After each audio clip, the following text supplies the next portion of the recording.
Hi అండి. ఇప్పుడు third period.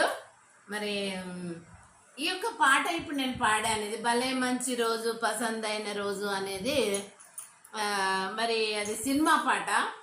మరి అది తీసుకొని ఇక్కడ నేను పర్యావరణ పరిరక్షణ అనేటటువంటి టాపిక్లో మీకు ఈ సాంగ్ పాడాను. అంటే మనకి ఈ యొక్క రోజు లెసన్ ఏంటి టైటిల్ అంటే పర్యావరణ పరిరక్షణ. ప్యాట్రియాటిక్ సాంగ్ కదా, సినిమా అది కాదండి, ట్యూన్ అది తీసుకున్నాను.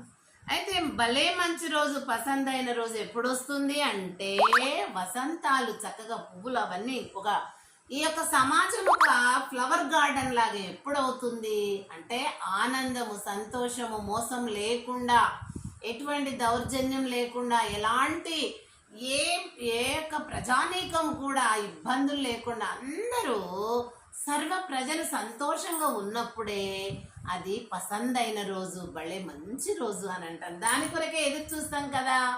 కాబట్టి పల్లెల్లోని మొట్టమొదటి పునాదేది, పల్లెల్లో ఉన్న పిల్లలందరూ పాఠశాలలో చేరి ఆ విద్యార్థులు బాగా చదువుకొని విద్యావంతులయ్యి మంచి ఉద్యోగాలను సంపాదించి వారి యొక్క సొంత కుటుంబాలను పోషించుకునేటువంటి స్తోమత కలిగినప్పుడే అది ఒక పాయింట్.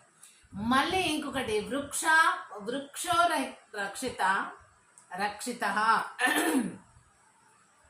వృక్షాలను అంటే మొక్కలను బాగా నాటాలి. ఎందుకంటే అవి మనకు ఆక్సిజన్ ఇస్తాయి. మనం వదిలిపెట్టే ఈ కాలుష్యం కార్బన్ డైఆక్సైడ్ అంతా అవి తీసుకుంటుంది. ఒకవేళ వృక్షాలు కార్బన్ డైఆక్సైడ్ తీసుకోకపోతే మనం వదిలిన గాలి మనమే పీల్చుకొని చనిపోయే వాళ్ళం. ఎందుకంటే వాహనాలు ఎక్కువైనాయి, అంతే పొల్యూషనే కదండి గాలి. అది మనం తిరిగి పీల్చుకుంటే మనము చనిపోయేవాళ్ళం. కాబట్టి మనల్ని రక్షిస్తుంది ఆ చెట్లు. కాబట్టి అవి మనకు ప్రాణం పోస్తున్నాయి. కాబట్టి మనం కూడా వాటిని నాటాలి, వాటి నుండి వచ్చేటటువంటి ప్రాణవాయువు స్వీకరించాలి. అందుకే మొక్కలు ఎన్నో నాటిన రోజు మంచి రోజుగా ఉంటుంది, పసందైన రోజులాగా. కాలుష్యాన్ని తీసివేయబడుతుంది. పరిశుభ్రతను పాటించిన వాళ్ళమైనప్పుడు మన యొక్క సమాజము హరితామృతమైనప్పుడు, అంటే హరితము అంటే పచ్చదనము, ఆకులు గ్రీన్ ఎందుకుంటాయి అంటే అందులో హరితం ఉంటుంది.